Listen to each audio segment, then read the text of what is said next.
Nuremberg, Alemania, 20 de noviembre de 1945. El mazo del juez resuena en la sala más importante de la historia de la justicia internacional. Por primera vez, el mundo presencia algo nunca antes visto. Criminales de guerra juzgados no solo por actos contra soldados enemigos, sino por crímenes de lesa humanidad.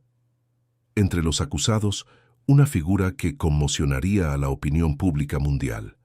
Mujeres jóvenes, algunas de ellas veinteañeras, acusadas de participar en el mayor genocidio de la historia. Irma Grese se dirige al estrado de los acusados en el Tribunal de Crímenes de Guerra de Bergen-Belsen. A sus 22 años, con cabello rubio y ojos azules, parece una joven normal que podría estar estudiando enfermería o trabajando como secretaria. Pero los documentos presentados por el fiscal británico revelan una realidad aterradora. Esta joven supervisó la muerte de decenas de miles de personas en los campos de Auschwitz y Bergen-Belsen. La decisión de los aliados de llevar a estas mujeres a juicio representó un giro revolucionario en la historia de la justicia. Por primera vez, el mundo reconoció que los crímenes de lesa humanidad no tenían género, edad ni apariencia. El mal podía adoptar cualquier rostro, incluso el más bello y juvenil. El proceso de identificación y captura de los guardias nazis comenzó inmediatamente después de la liberación de los campos. Al principio, los soldados británicos, estadounidenses y soviéticos no sabían qué hacer con estas mujeres. Muchas intentaron hacerse pasar por prisioneras intercambiando uniformes con mujeres muertas o haciéndose pasar por personal administrativo. Pero las sobrevivientes no se dejaron engañar. Con dedos temblorosos y voces entrecortadas, señalaron a sus antiguos torturadores. Ella estuvo allí, nos golpeó. Ella eligió a quien moriría. La estrategia aliada fue meticulosa e implacable. Se crearon equipos de investigación especializados en cada zona ocupada. Se revisaron minuciosamente los documentos. Se entrevistó a los testigos. Se compararon fotografías. El objetivo era claro. Ningún criminal de guerra escaparía sin importar su sexo o edad. No se trataría de una justicia selectiva que perdonara a las jóvenes simplemente por su apariencia. Los primeros juicios conmocionaron al mundo. La prensa internacional no lograba conciliar la imagen de las jóvenes en el banquillo de los acusados con los crímenes descritos. ¿Cómo era posible que niñas que podrían ser hijas, hermanas o novias de cualquiera hubieran participado en atrocidades tan sistemáticas? La respuesta llegó a través de los devastadores testimonios de las supervivientes que destrozaron definitivamente el mito de la inocencia femenina en relación con los crímenes nazis. Si te impactaron estas revelaciones sobre cómo la justicia finalmente alcanzó a los criminales nazis, suscríbete al canal y activa las notificaciones para no perderte ningún detalle de esta histórica investigación.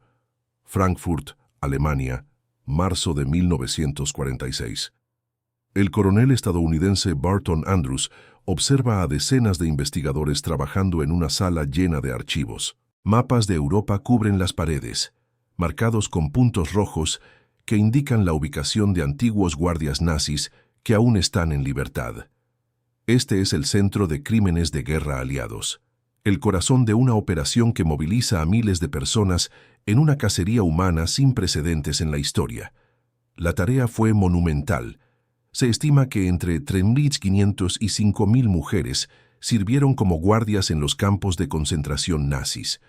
Cuando los campos fueron liberados, la mayoría había desaparecido. Algunas huyeron en los últimos días de la guerra. Otras se escondieron entre los millones de refugiados que vagaban por la devastada Europa. Muchas simplemente regresaron a casa y adoptaron identidades falsas. Cada potencia aliada desarrolló sus propios métodos de investigación. Los estadounidenses crearon el Equipo de Investigación de Crímenes de Guerra, equipos móviles que recorrían Alemania, recopilando pruebas e identificando sospechosos. Utilizaron técnicas policiales modernas, fotografías, huellas dactilares e interrogatorio de testigos. Los británicos establecieron la Unidad de Investigación de Crímenes de Guerra NEPUMERO 1, centrada específicamente en los crímenes cometidos en los campos que liberaron. Los soviéticos adoptaron un enfoque más directo y brutal. Sus equipos de investigación estaban compuestos por agentes de la NKVD, Policía Secreta Soviética, que no dudaban en emplear métodos coercitivos para obtener información. Las detenciones masivas, los interrogatorios prolongados y las amenazas a las familias eran prácticas habituales. La eficacia era innegable, pero el precio en materia de derechos humanos era alto. La estrategia más eficaz resultó ser el programa de protección y testimonio de testigos. Los supervivientes del campo fueron entrevistados sistemáticamente y sus recuerdos se organizaron en bases de datos detalladas. Se describió físicamente a cada guardia, se documentaron sus crueldades específicas y se registraron sus frases favoritas. Esto creó un archivo humano de la memoria del horror, una base de datos viva que permitió la identificación precisa de los criminales. A pesar de las crecientes tensiones políticas, la cooperación entre los aliados funcionó sorprendentemente bien en esta fase inicial. Se compartió información, se extraditaron sospechosos y se coordinaron las pruebas. La búsqueda de justicia generó una inusual unanimidad entre estadounidenses, británicos, franceses y soviéticos. Todos coincidieron. Los crímenes nazis no podían quedar impunes. La investigación reveló patrones inquietantes. Muchos guardias habían creado identidades falsas y elaboradas meses antes del final de la guerra. Falsificaron documentos, inventaron historias personales e incluso se sometieron a cirugía plástica para alterar su apariencia. La preparación para la fuga demostró un sentimiento de culpa y premeditación en el intento de huida, pero la determinación aliada fue mayor que la astucia de los fugitivos. Se establecieron redes de informantes por toda Europa. Se ofrecieron recompensas, se distribuyeron carteles con fotografías de las mujeres buscadas. El mensaje era claro, no había dónde esconderse. La justicia internacional había nacido y tenía dientes afilados. ¿Conocías estos detalles sobre cómo los aliados organizaron la mayor cacería humana de la historia? Comparte tu opinión sobre estos métodos de investigación. Lüneburg, Inglaterra, septiembre de 1945. La sala del tribunal está repleta de periodistas de todo el mundo. Por primera vez en la historia, una audiencia global observa el juicio de mujeres acusadas de crímenes de guerra. En el banquillo de los acusados, 11 exguardias del campo de concentración de Bergen-Belsen esperan el veredicto que definirá su destino. Entre ellas se encuentran Irma Grese, Elisabeth Volkenrath y Juana Bormann, nombres que se convertirán en sinónimo de la maldad femenina organizada. El Tribunal de Crímenes de Guerra de Bergen-Belsen fue el primer juicio importante centrado específicamente en las atrocidades de los campos de concentración. Duró de septiembre a noviembre de 1945 y sentó precedentes legales que influirían en todos los juicios posteriores, pero también reveló los límites y las contradicciones del naciente sistema de justicia internacional.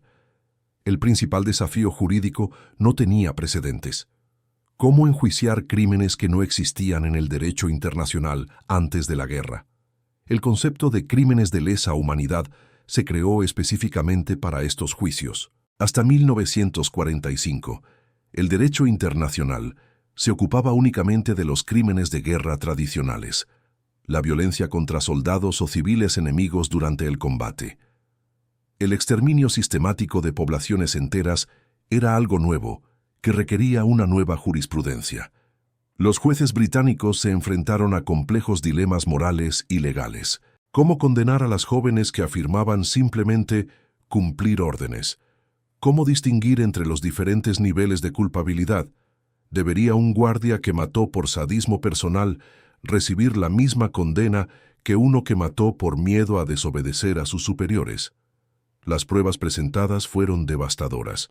Testigo tras testigo describieron brutales palizas, selecciones para las cámaras de gas y elaboradas torturas psicológicas. Los sobrevivientes, muchos aún esqueléticos y demacrados, acudieron al tribunal para confrontar a sus antiguos torturadores.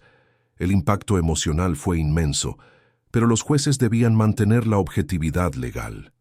Irma Grese se convirtió en un símbolo de la crueldad femenina nazi. Durante su juicio, mantuvo una postura desafiante que impactó a los observadores. Al ser confrontada con las pruebas de sus torturas, respondió fríamente: «Estaba haciendo mi trabajo». Su falta de remordimiento impresionó incluso a jueces con experiencia en casos penales. El tribunal sentó precedentes cruciales. Determinó que cumplir órdenes superiores no era una defensa válida para los crímenes de lesa humanidad.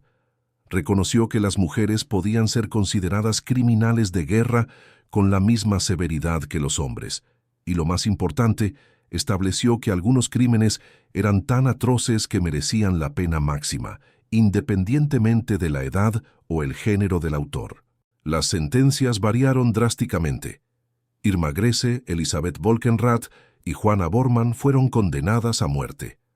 Otras recibieron penas de prisión que iban desde 10 años hasta cadena perpetua.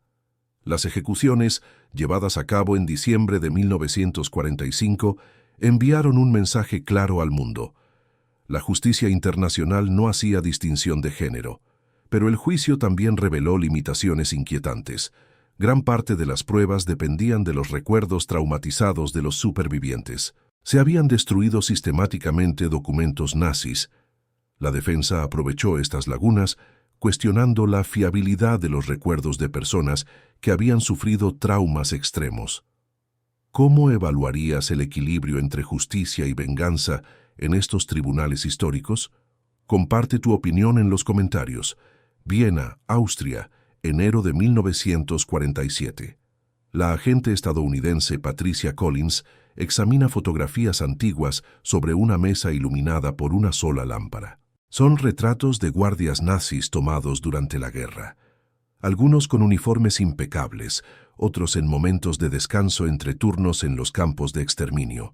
Junto a ellos, fotografías recientes de mujeres capturadas intentando cruzar fronteras con documentos falsos.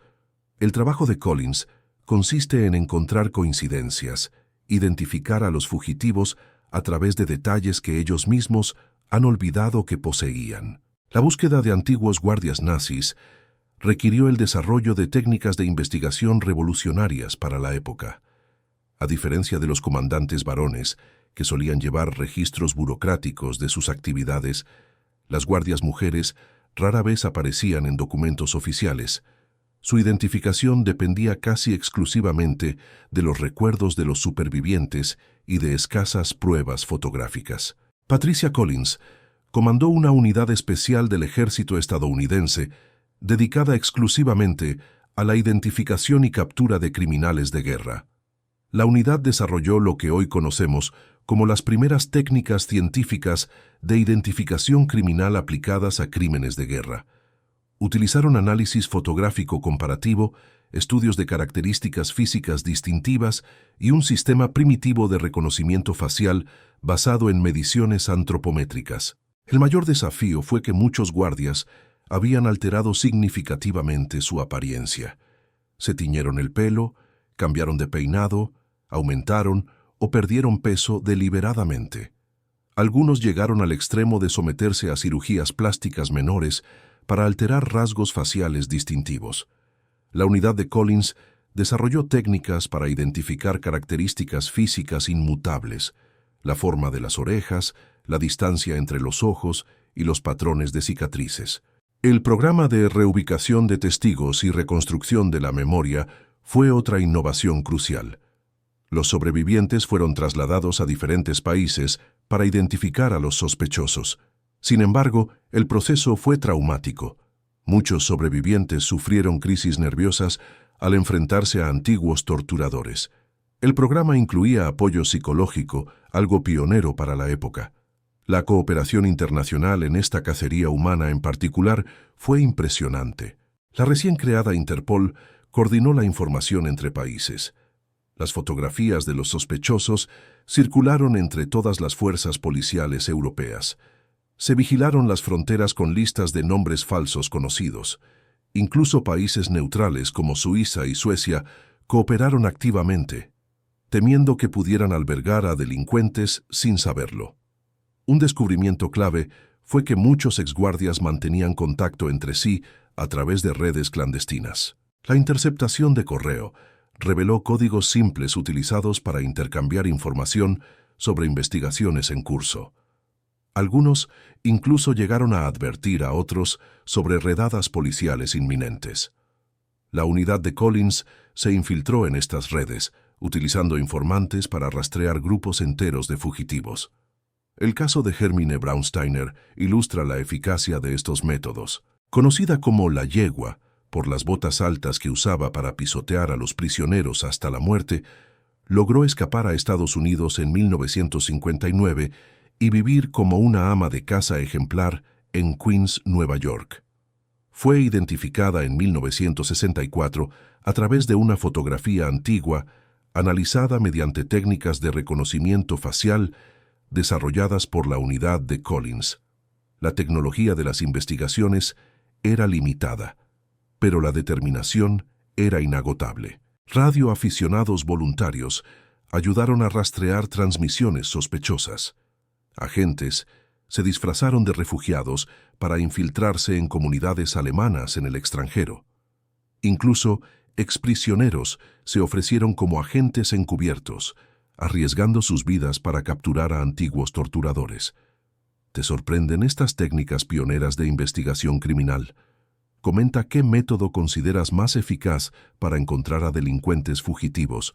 Berlín dividido, 1947. 3 mujeres, 3 destinos, 3 concepciones distintas de la justicia. En la zona estadounidense, Hildegard Lachert recibe una condena de 15 años por los crímenes cometidos en Majdanek. En la zona soviética, Herta Ehlert es condenada a trabajos forzados en Siberia por delitos idénticos. En la zona francesa, Marie Mandel escapa por completo a la justicia debido a la insuficiente evidencia sobre sus acciones en Auschwitz. La misma guerra, los mismos crímenes, destinos completamente diferentes. Las contradicciones de la justicia aliada en acción. La división de Alemania en 4 zonas de ocupación creó un sistema legal fragmentado que produjo resultados radicalmente diferentes para criminales de guerra idénticas. Cada potencia aliada aplicó sus propias tradiciones jurídicas, prioridades políticas y conceptos de justicia, lo que resultó en una auténtica lotería judicial, donde el destino dependía menos de la gravedad de los crímenes que de la zona donde las acusadas eran capturadas. La zona estadounidense siguió el modelo de los tribunales militares con procedimientos contradictorios. Las mujeres acusadas tenían derecho a la defensa, podían presentar testigos y refutar pruebas. Los juicios eran públicos, con la presencia de la prensa internacional. Las sentencias variaban enormemente. Algunos guardias recibían solo unos pocos años de prisión, otros la pena de muerte. El criterio era la participación directa en actos de violencia específicos, lo que requería pruebas concretas de los delitos individuales. El sistema estadounidense favoreció involuntariamente a las criminales más inteligentes. Los guardias que sabían destruir pruebas o que se cuidaban de no dejar testigos supervivientes a menudo se libraban de las penas leves. Maria Mandel, jefa de guardias de Auschwitz-Birkenau y responsable de cientos de miles de muertes, recibió solo 12 años de prisión, porque la fiscalía no pudo probar su participación en asesinatos específicos. La zona británica adoptó criterios más estrictos. El concepto de responsabilidad superior exigía responsabilidades a los guardias por todos los delitos cometidos bajo su supervisión, incluso sin participación directa. Los tribunales británicos fueron los primeros en reconocer que trabajar en un campo de exterminio constituía en sí mismo participación en genocidio. Las condenas eran sistemáticamente más severas que las impuestas en Estados Unidos. El sistema soviético prescindía de las sutilezas legales. Tribunales militares sumarios procesaban docenas de casos simultáneamente. La culpabilidad se presumía. Correspondía al acusado demostrar su inocencia, no a la fiscalía probar los delitos.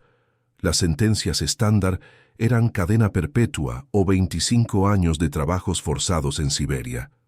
Muchos murieron en campos soviéticos, cumpliendo una especie de terrible justicia poética. La zona francesa se enfrentó a presiones políticas singulares. El país estaba reconstruyendo su propia identidad nacional tras años de colaboración con los nazis. Procesar a los criminales alemanes con demasiada vehemencia podía llamar la atención sobre la colaboración francesa.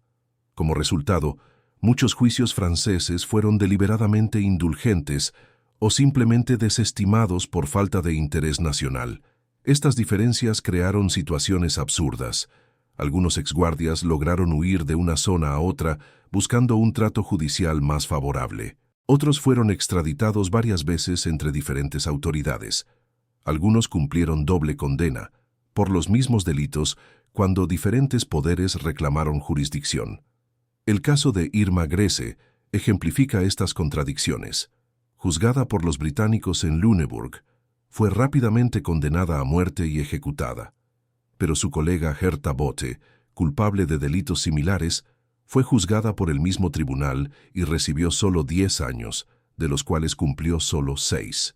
La diferencia: Bote supo presentarse como una víctima de las circunstancias, mientras que Grese mantuvo una actitud desafiante que irritó a los jueces. La Guerra Fría complicó aún más la situación. A medida que aumentaban las tensiones entre occidentales y soviéticos, disminuía la cooperación en la persecución de criminales. Algunos exguardias se aprovecharon de estas divisiones, huyendo de zonas occidentales a orientales o viceversa, según donde esperaran un trato más favorable. ¿Qué sistema de justicia considera más adecuado para juzgar crímenes de guerra? Las diferencias entre las zonas revelan algo sobre las prioridades de cada país. Campo de personas desplazadas, Bergen-Belsen, diciembre de 1945. Rachel Steinberg mira por la ventana del barracón temporal donde viven los supervivientes del campo. Con 28 años y un peso de tan solo 35 kilos, es una de las pocas que sobrevivieron a la selección de Irma Grese. Pero a Rachel no le interesa rehacer su vida.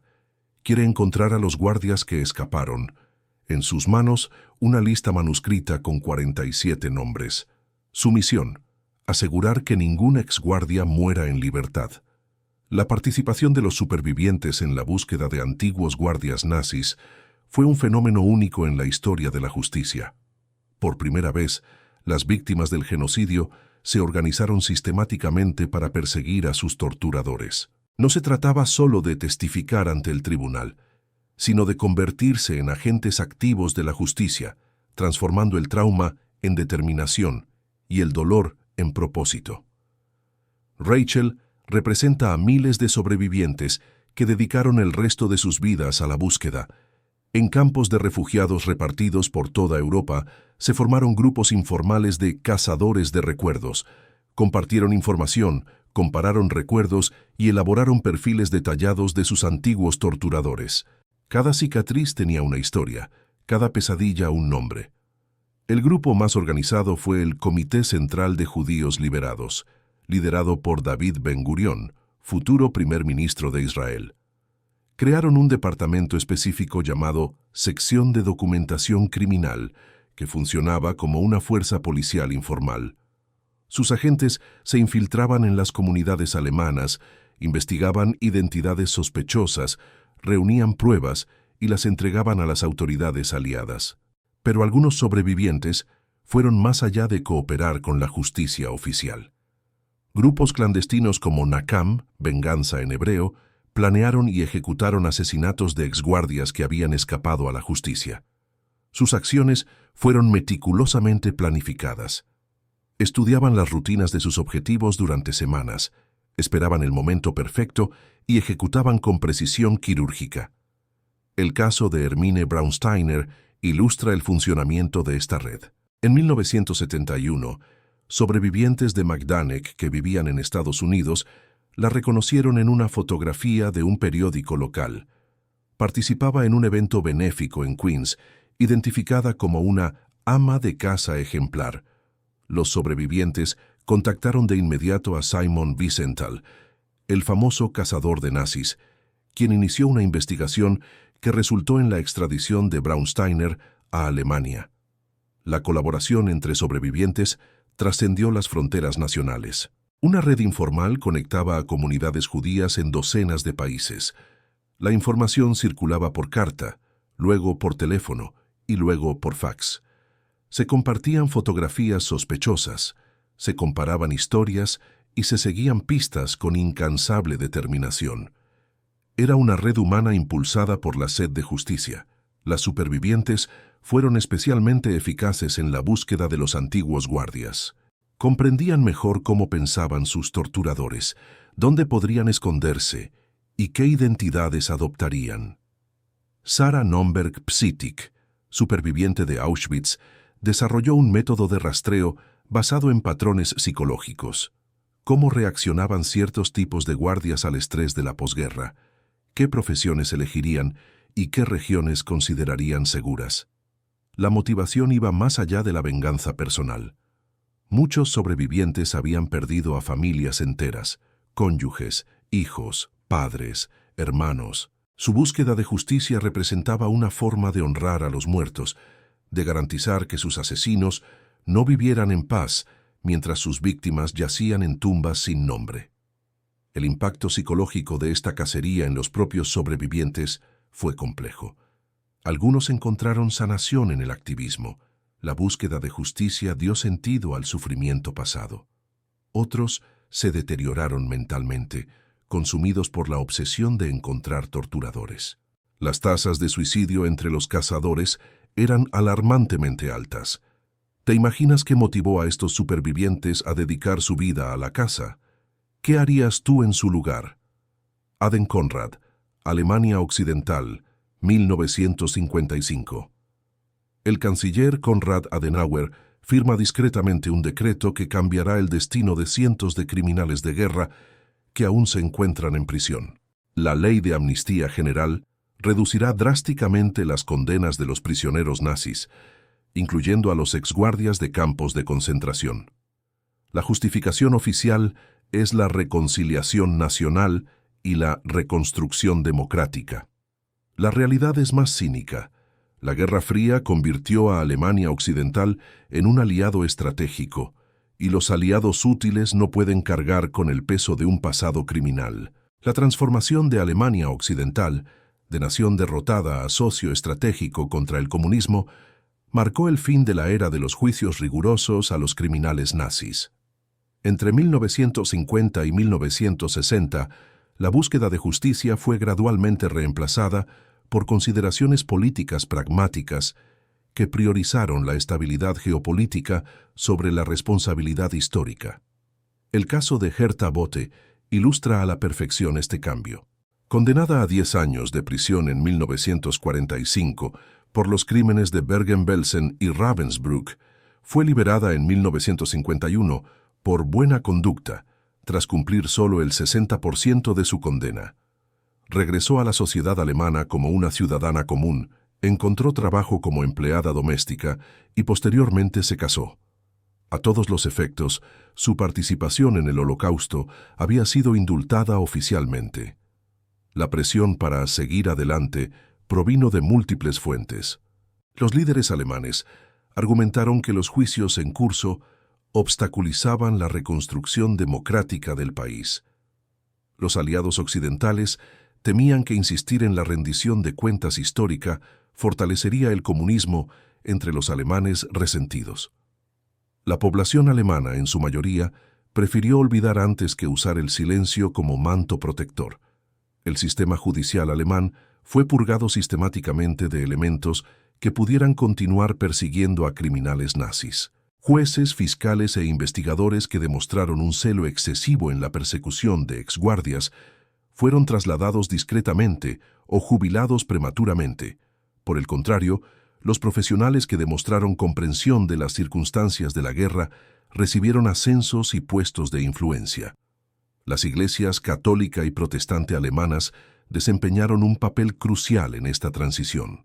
Los líderes religiosos predicaron el perdón cristiano y la necesidad de una reconciliación nacional. Muchos exguardias encontraron refugio en comunidades religiosas que los consideraban pecadores arrepentidos, merecedores de una segunda oportunidad. El propio Papa Pío XII recibió cartas de familias alemanas pidiendo clemencia para sus familiares encarcelados por crímenes de guerra. Las consecuencias de esta política de olvido se manifestaron rápidamente. Los exguardias liberados se reintegraron a la sociedad con sorprendente facilidad. Algunos se casaron con hombres que desconocían por completo su pasado. Otros encontraron trabajo en escuelas, hospitales y oficinas. Irónicamente, a menudo en puestos que implicaban el cuidado de personas vulnerables. El contraste con el trato brindado a las sobrevivientes es marcado. Mientras que las excriminales de guerra recibieron apoyo social para rehacer sus vidas, las sobrevivientes se enfrentaron a burocracias hostiles para obtener incluso reparaciones mínimas. Muchas vivieron en condiciones precarias, mientras que sus antiguos torturadores disfrutaron de las comodidades de la clase media. El caso de Elisabeth Volkenrath ejemplifica las contradicciones de este periodo. Ejecutada en 1945 por los crímenes cometidos en Bergen-Belsen, su familia recibió posteriormente una pensión del Estado alemán como víctimas de injusticia judicial. El argumento era que los tribunales aliados habían violado los principios legales alemanes al condenarla. Mientras tanto, los sobrevivientes de Bergen-Belsen seguían luchando por el reconocimiento oficial de su sufrimiento. La Guerra Fría aceleró este proceso de amnesia colectiva. Documentos recientemente desclasificados revelan que tanto estadounidenses como soviéticos reclutaron a exguardias como informantes y agentes. Sus experiencias en los campos se consideraban valiosas herramientas para comprender las mentalidades totalitarias, una lógica cínica que convertía a los criminales en asesores. La sociedad alemana desarrolló una narrativa conveniente.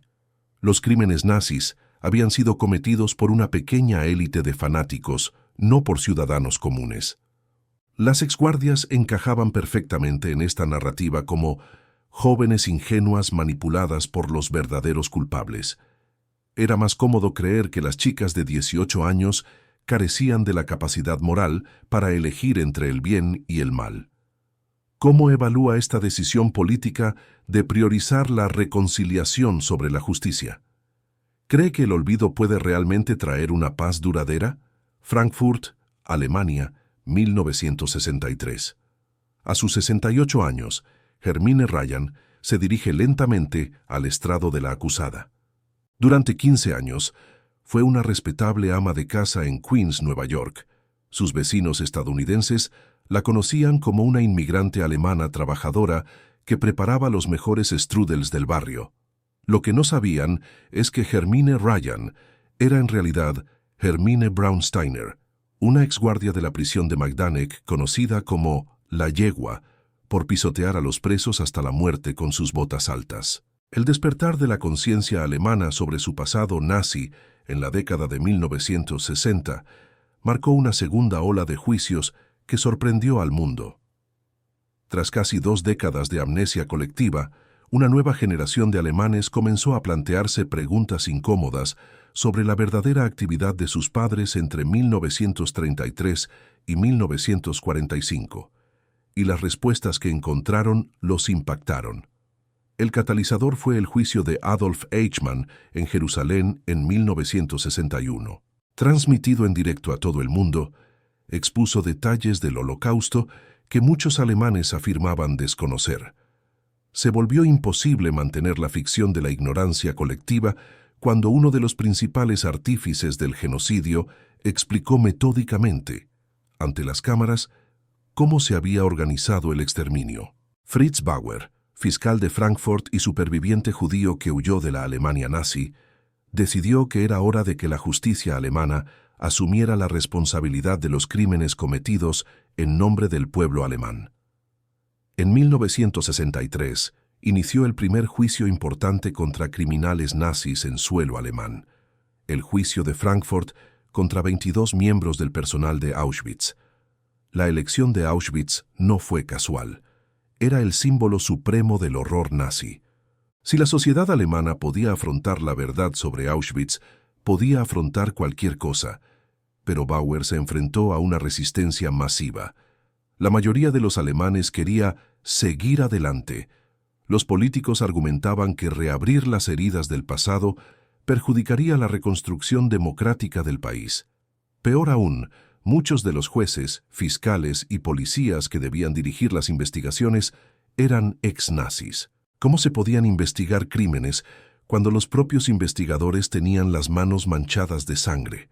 Documentos revelados décadas después demostraron que más del 60% de los fiscales de Alemania Occidental en la década de 1950 eran exmiembros del partido nazi. El juicio de Hermine Braunsteiner entre 1975 y 1981 marcó un hito en el procesamiento tardío de criminales de guerra nazis. Su extradición desde Estados Unidos fue la primera de una ciudadana estadounidense por crímenes de guerra nazis, sentando el precedente de que no había refugio seguro para asesinos por mucho tiempo que hubiera pasado. Durante el juicio, cientos de sobrevivientes viajaron de todo el mundo para testificar contra Braunsteiner. Sus descripciones de los cascos del caballo fueron tan vívidas y detalladas que algunos jueces quedaron visiblemente perturbados. Una sobreviviente de 80 años se levantó la camisa para mostrar las cicatrices aún visibles de las botas de Braunsteiner, evidencia física del horror perpetrado 3 décadas antes. La defensa de Braunsteiner siguió el patrón habitual.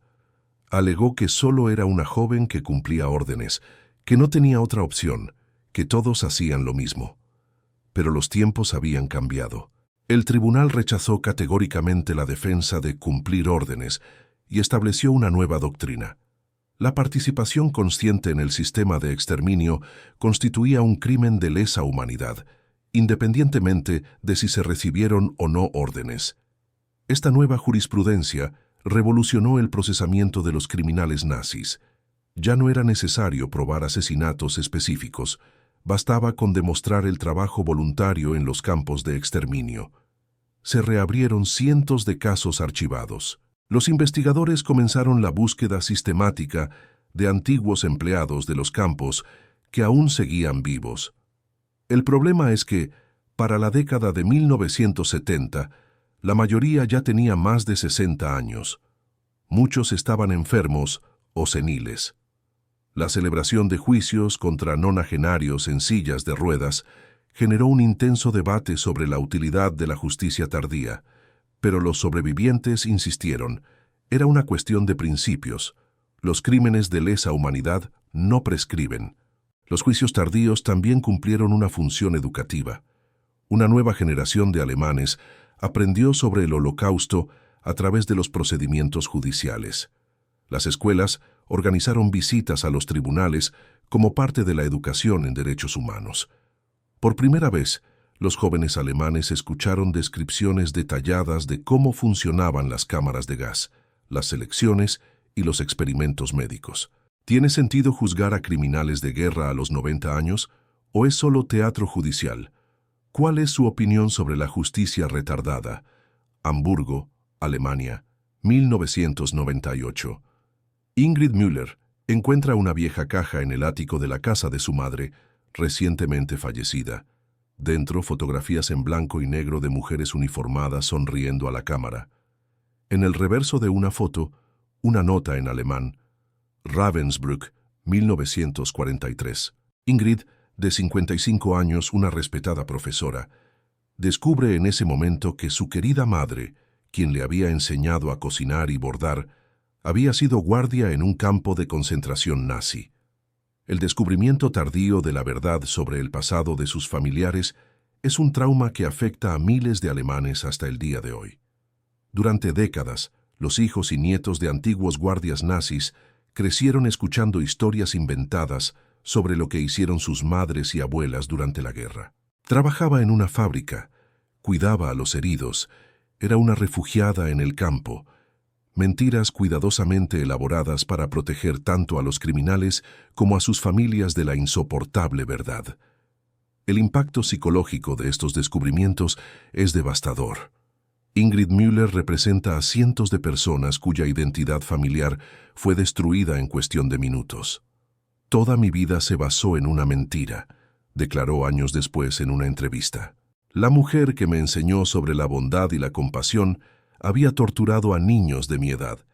El fenómeno de la culpa heredada afecta especialmente a los alemanes nacidos después de la guerra. Incluso sin haber participado en los crímenes, muchos se sienten responsables de las acciones de sus antepasados. Desarrollan depresión, ansiedad y problemas de identidad. Algunos cambian de nombre, otros emigran y algunos cortan por completo el contacto con sus familias. Klaus Müller, sin parentesco con Ingrid, hijo de un exguardia de la prisión de Bergen-Belsen, descubrió la verdad sobre su madre a los 40 años. Desde entonces, ha dedicado su vida a educar a los jóvenes sobre los peligros del extremismo. No puedo cambiar lo que hizo, afirma, pero puedo asegurar que las futuras generaciones comprendan las consecuencias del odio. Pero no todas las reacciones son de rechazo. Algunos descendientes desarrollan una lealtad defensiva problemática, negando pruebas o minimizando los delitos. Mi abuela era una buena persona que se perdió en un período difícil. Es una frase común. Esta negación perpetúa ciclos de ignorancia que pueden perdurar durante generaciones. La Iglesia alemana ha creado grupos de apoyo específicos para descendientes de perpetradores. Se trata de sesiones terapéuticas donde hijos y nietos de criminales nazis comparten experiencias y estrategias de afrontamiento. El objetivo es romper los ciclos de negación y culpa, transformando el trauma familiar en responsabilidad social. El caso de la familia Grese ilustra esta compleja dinámica. Helene Grese, hermana de Irma, vivió 60 años ocultando su parentesco con uno de los guardias nazis más infames. Se cambió el nombre 3 veces y nunca se casó por temor a que las investigaciones familiares revelaran la conexión. Murió a los 82 años, sola, cargando con el peso de la vergüenza familiar hasta la tumba. Los nietos de antiguos guardias se enfrentan a dilemas singulares. Nacidos décadas después de la guerra, descubren conexiones familiares con crímenes históricos que estudiaron en la escuela. La distancia temporal debería atenuar el impacto, pero a menudo lo intensifica. Es más fácil odiar a un monstruo abstracto de la historia que descubrir que formaba parte de la familia, explica la psicóloga Anna Rosmus, especialista en trauma transgeneracional. Algunos descendientes se convierten en activistas en la conmemoración del Holocausto. Participan en ceremonias conmemorativas, financian investigaciones históricas y facilitan reuniones entre familiares de perpetradores y sobrevivientes. Es una forma de alquimia moral, transformar la vergüenza familiar en fuerza para el bien. La sociología alemana contemporánea estudia intensamente estos fenómenos. Las investigaciones demuestran que las familias que han confrontado honestamente un pasado criminal desarrollan una mayor resiliencia ante el extremismo político. Por el contrario, las familias que mantienen la negación o el silencio tienden a reproducir patrones autoritarios en las generaciones posteriores. El debate sobre la responsabilidad intergeneracional sigue siendo divisivo en Alemania. ¿Hasta qué punto deben los hijos y nietos asumir el peso moral de los crímenes de sus antepasados? La Constitución alemana establece que la responsabilidad penal no es hereditaria, pero la responsabilidad moral es un asunto más complejo. ¿Cómo afrontarías descubrir que un ser querido participó en crímenes de lesa humanidad? ¿Se puede heredar la culpa? Berlín, 2024. En el Memorial del Holocausto, un guía explica a un grupo de estudiantes adolescentes cómo funcionaba el sistema de campos de concentración nazi. Entre los nombres que se mencionan, se encuentran guardias que murieron ancianos y libres en Sudamérica, otros que fueron juzgados en la década de 1980 y algunos que nunca fueron encontrados. Un estudiante pregunta, ¿cuántos siguen vivos? Es una pregunta difícil de responder. Para 2024, cualquier exguardia nazi tendría más de 100 años. La mayoría murió por causas naturales hace décadas, pero algunos casos siguen sin resolverse, y las lecciones de su búsqueda de justicia resuenan con las preguntas contemporáneas sobre la rendición de cuentas, la memoria y la naturaleza del mal. El último juicio contra un extrabajador de un campo de concentración tuvo lugar en Alemania en 2020. Friedrich Karl Berger, de 95 años, fue deportado de Estados Unidos para enfrentar cargos de complicidad en asesinato en masa. Había trabajado como guardia en el campo de concentración de Neuengamme. Tras la guerra, emigró a Estados Unidos, donde vivió durante 75 años como ciudadano estadounidense respetable. El caso Berger ilustra cómo la tecnología moderna finalmente ha alcanzado a los criminales que han evadido la captura durante décadas. Bases de datos digitalizadas, reconocimiento facial y análisis de ADN, herramientas que no existían en las décadas de 1940 y 1950, ahora permiten la identificación de personas que cambiaron su identidad hace 80 años. Pero la pregunta más importante no es cuántas siguen vivas, sino cómo sus historias afectan a las familias y las sociedades donde vivieron. El impacto del silencio protector que rodeó a estas mujeres se extiende mucho más allá de sus vidas individuales. En 2019, un reportaje del periódico alemán Der Spiegel siguió a los hijos y nietos de antiguos guardias nazis. Las entrevistas revelaron traumas familiares que persisten durante generaciones. María Schneider, seudónimo, hija de un excomandante de Treblinka, descubrió la verdad sobre su madre a los 45 años, cuando los investigadores llamaron a su puerta en 1987. «Toda mi vida se ha basado en una mentira», dijo María. «El hombre que me enseñó a montar en bicicleta, que me llevó a pescar, que me consoló cuando lloraba, ese hombre había asesinado a niños de mi edad». María sufrió una depresión severa tras el descubrimiento. Se divorció de su esposo, quien no pudo afrontar la revelación, y se mudó de ciudad 3 veces. Esta culpa heredada afecta a cientos de familias en Alemania, Austria y otros países donde se asentaron antiguos nazis tras la guerra. Los psicólogos han identificado un patrón. Los hijos de criminales de guerra nazis suelen desarrollar depresión, ansiedad y problemas de identidad al descubrir la verdad sobre sus padres. El impacto también se siente en las comunidades. Pequeños pueblos de Alemania, Austria, Brasil, Argentina y Chile aún lidian con el legado de los antiguos nazis que vivieron entre ellos durante décadas. Villa General Belgrano, una ciudad argentina con una fuerte comunidad alemana, descubrió en la década de 1990 que varios de sus pioneros alemanes más respetados eran exoficiales de las SS. La revelación dividió a la comunidad. Algunos argumentaron que estos hombres se habían redimido tras décadas de servicio comunitario. Otros exigieron que sus nombres fueran retirados de placas y monumentos. El debate continúa hasta el día de hoy. En Brasil, la ciudad de Nova Europa, en el interior del estado de São Paulo, enfrentó una situación similar. Varios inmigrantes alemanes que ayudaron a fundar la ciudad en la década de 1950 fueron identificados posteriormente como ex-nazis. Eran personas trabajadoras y honestas que contribuyeron al desarrollo de la ciudad, dijo un residente mayor. Es difícil conciliar eso con lo que hicieron durante la guerra. Esta dificultad para la reconciliación, como personas que han cometido atrocidades pueden ser simultáneamente buenos vecinos, sigue siendo un desafío para comunidades de todo el mundo. Revela la inquietante complejidad de la naturaleza humana y nuestra capacidad para compartimentar diferentes aspectos de nuestra personalidad.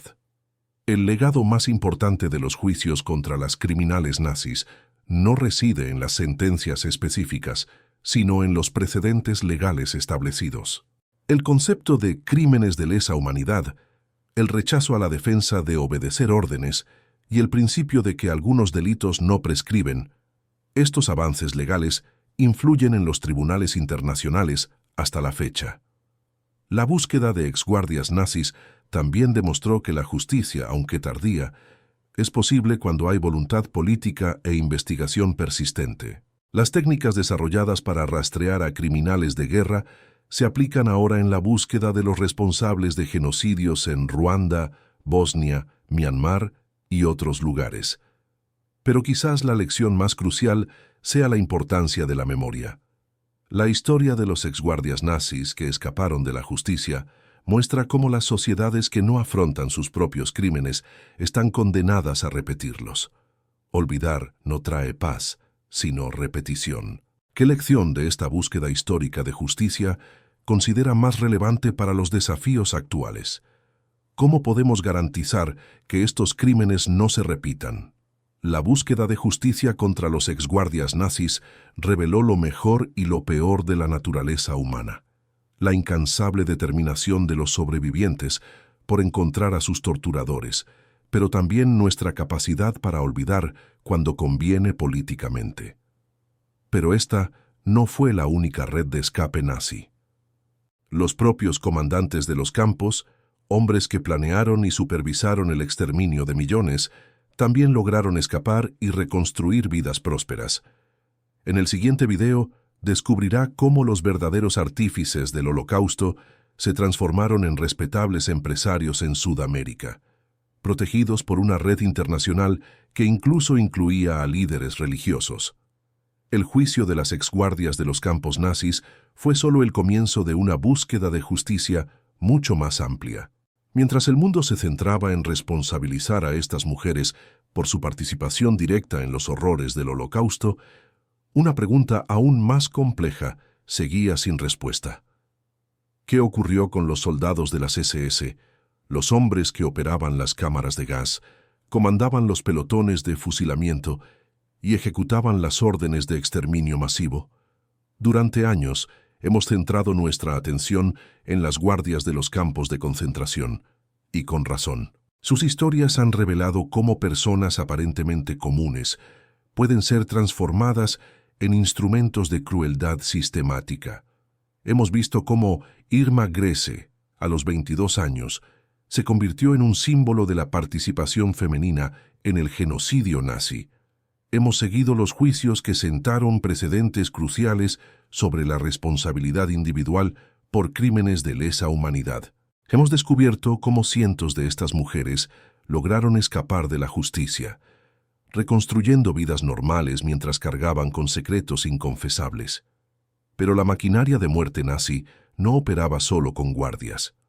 Detrás de cada campo de concentración había miles de soldados de las SS, hombres específicamente entrenados para llevar a cabo el trabajo sucio del Reich. No eran solo supervisores o administradores, eran los ejecutores directos, quienes literalmente apretaban el gatillo, cerraban las puertas de las cámaras de gas y metían a familias enteras en los vagones de deportación. Aunque los exguardias fueron juzgados y algunos ejecutados por sus crímenes, lo que les ocurrió a estos soldados sigue siendo una de las preguntas más inquietantes y menos exploradas de la justicia de posguerra. La respuesta no solo le impactará, sino que también revelará una red de escape aún más sofisticada y protegida que permitió a los verdaderos perpetradores del Holocausto no solo sobrevivir, sino prosperar. La investigación sobre el destino de los exsoldados de las SS revela una realidad aún más inquietante que la de los guardias. Hablamos de hombres que no solo presenciaron atrocidades, sino que las perpetraron con sus propias manos. Soldados que desarrollaron técnicas eficientes para el asesinato en masa. Oficiales que competían entre sí para ver quién podía procesar a más víctimas en el menor tiempo posible. Hombres que documentaron meticulosamente sus logros y se enorgullecían de su profesionalidad en el exterminio.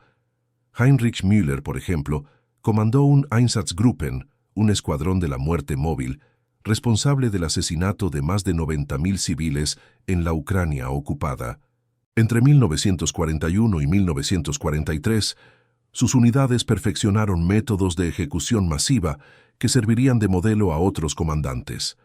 Müller supervisó personalmente el fusilamiento de familias enteras, incluyendo a miles de niños. Al final de la guerra, simplemente desapareció. El caso de Müller no es aislado.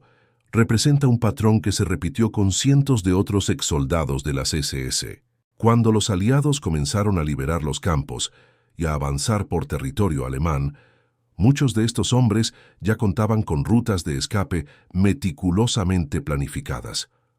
A diferencia de los guardias, que a menudo improvisaban sus escapes, Los soldados de las SS dependían de redes de escape organizadas que funcionaban como verdaderos negocios clandestinos. El descubrimiento más impactante es que muchos de estos hombres no solo escaparon a la justicia, sino que contaron con la protección activa de los mismos países que prometieron llevar a los criminales nazis ante la justicia.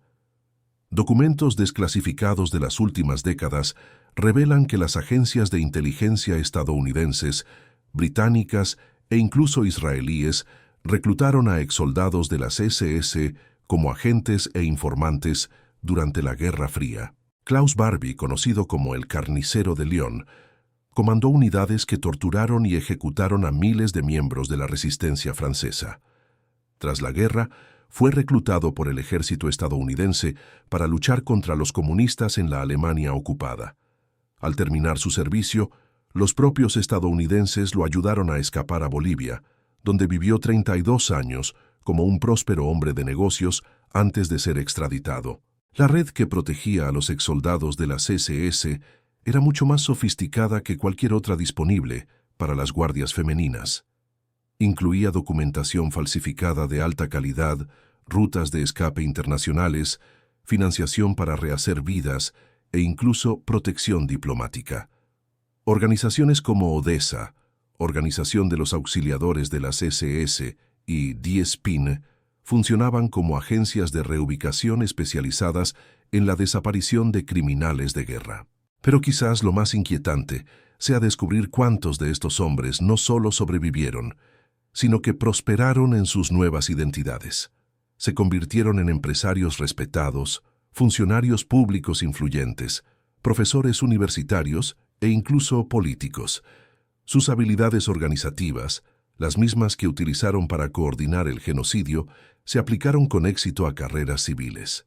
Joseph Schwamberger comandó 3 campos de trabajos forzados en la Polonia ocupada, donde supervisó personalmente el asesinato de más de 3.000 personas.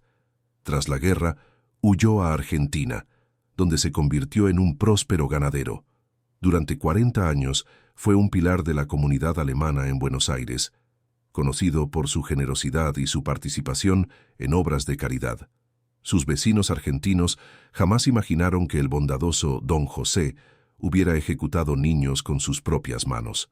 La investigación sobre estos hombres también revela cómo la sociedad civil se volvió cómplice, consciente o inconscientemente, de su reintegración. Las comunidades alemanas en el extranjero a menudo ignoraban el pasado de los inmigrantes que contribuían económicamente al desarrollo local. La política extraoficial era: no preguntamos por el pasado si contribuyes al futuro. Esta conspiración de silencio tuvo consecuencias que trascendieron las vidas individuales de estos exsoldados. Sentó precedentes peligrosos para la impunidad de crímenes masivos. Transmitió el mensaje de que, con recursos suficientes y las conexiones adecuadas, incluso los peores criminales pueden eludir las consecuencias de sus actos. Aún más inquietante es descubrir cuántos de estos hombres mantuvieron contacto entre sí, formando redes clandestinas que funcionaron durante décadas. Reuniones anuales disfrazadas de reuniones de negocios o sociales. Sistemas de apoyo mutuo para miembros en dificultades. Incluso operaciones para eliminar a antiguos colegas que amenazaban con exponer la red. El contraste con el trato dispensado a los antiguos guardias es marcado, mientras que las jóvenes que participaron en los horrores de los campos se enfrentaron a juicios públicos y ejecuciones retransmitidas a nivel mundial.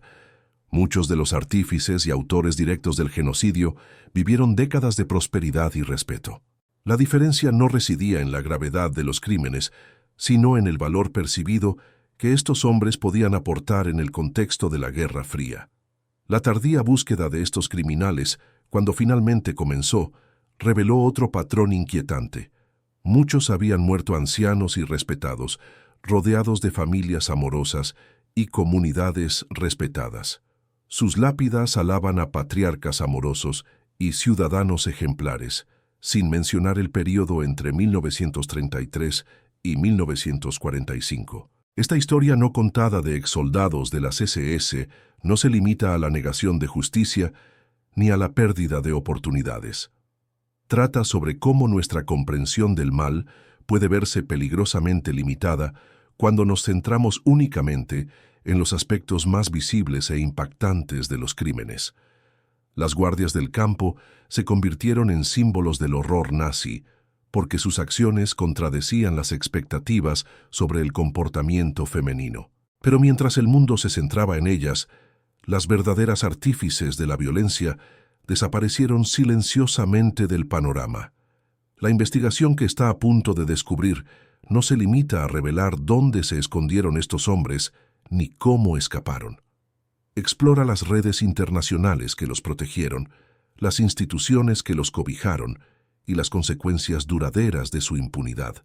Descubrirá cómo antiguos enemigos se convirtieron en valiosos aliados, cómo criminales de guerra se transformaron en agentes de la democracia y cómo la búsqueda de la seguridad nacional justificó la protección de asesinos en masa. Más importante aún, comprenderá cómo esta historia aparentemente distante se conecta directamente con cuestiones contemporáneas de justicia internacional, responsabilidad corporativa y los riesgos de sacrificar los principios morales por conveniencia política. La historia de los exguardias nazis que acaban de conocer fue solo el prólogo de una narrativa mucho más compleja y perturbadora. Cuando se abrieron las puertas del campo en 1945, no solo marcó el final de un capítulo terrible de la historia de la humanidad, fue el comienzo de una nueva era en la que la línea entre la justicia y la conveniencia política se desdibujó peligrosamente. Prepárese para descubrir cómo los verdaderos perpetradores del Holocausto no solo escaparon de la justicia, sino que fueron recompensados por sus crímenes con protección, prosperidad y una segunda oportunidad para construir vidas dignas. Esto no es solo historia antigua, sino una advertencia sobre los peligros eternos de sacrificar la justicia en nombre de la conveniencia política. Haz clic en el video que se está reproduciendo en pantalla y descubre cuando se abrieron las puertas, la verdad sobre la responsabilidad de los exsoldados de las SS. Prepárate para una investigación que cambiará tu comprensión de la justicia, la impunidad y las consecuencias duraderas de las decisiones morales tomadas en momentos de crisis histórica.